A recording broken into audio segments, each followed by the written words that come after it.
आज हम लोग बनाएंगे white chocolate bar with dry fruits और पम्पकिन सीड्स। बहुत ही टेस्टी, बहुत ही डिलीशियस। आप किसी भी फेस्टिवल में इसे बना सकते हैं, किसी भी बना के गिफ्ट कर सकते हैं और एज अ डेजर्ट करके इसे यूज कर सकते हैं। देखिए दिखने में कितना सुंदर है। हेलो फ्रेंड्स, मैं मुस्कान आहूजा और आपका स्वागत है मेरे चैनल हुनर मुस्कान का पे। आइए रेसिपी बनाना स्टार्ट करते हैं।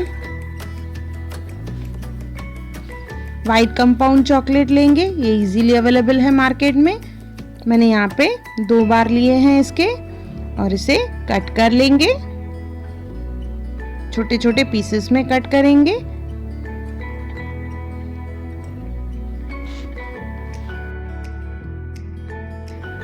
इस तरह से काटने के बाद इसे मेल्ट करेंगे। तो डबल बॉयलर का इस्तेमाल करना है। एक बर्तन में पहले पानी भर लेंगे।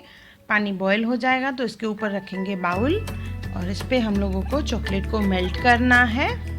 चॉकलेट को कभी भी डायरेक्टली हीट नहीं करते हैं। इस तरह से देखिए चॉकलेट मेल्ट हो जाएगा। ये अच्छे से मेल्ट हो चुका है।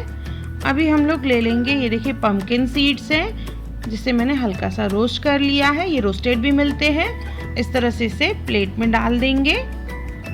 आप चाहे तो कंटेनर का भी इस्तेमाल कर सकते हैं। रेजिन्स लेंगे, ब्लैक, द्राक्ष,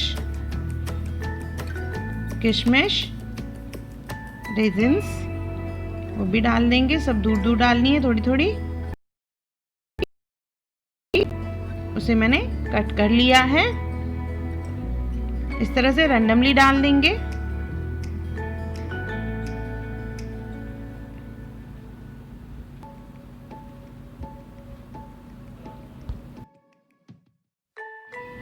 इसके ऊपर डालेंगे बादाम। बादाम को मैंने हाफ पीसेस में कट कर लिया है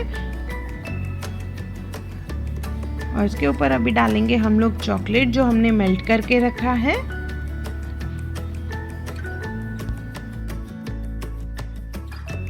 इसे प्लेट पे फैला देंगे इवनली। इसे टैप कर लेंगे थोड़ा सा। फिर से इसके ऊपर डालेंगे चेरी, द्राक्ष, किशमिश, बादाम एंड पम्पकिन सीड्स। रैंडमली डालेंगे इसके ऊपर और प्लेट को कवर कर लेंगे।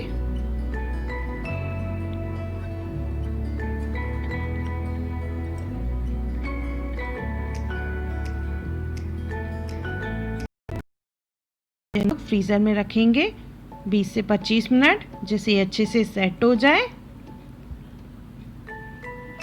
हल्का सा टैप करके फ्रीजर में रखेंगे। देखिए 25 मिनट के बाद अच्छे से सेट हो चुका है। इसे पीसेस में कट करेंगे।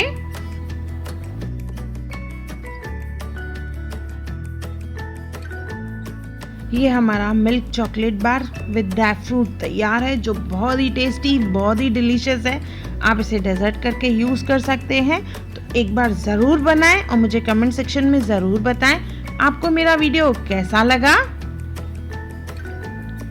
अगर आपको मेरी वीडियो पसंद आई हो तो उसे लाइक करें, मेरे चैनल को सब्सक्राइब करें, इंस्टाग्राम पे ज़रूर फॉलो करें और मेरी वीडियो को ज़्यादा से ज़्यादा शेयर करें। और मेरा वीडियो देखने के लिए थैंक यू।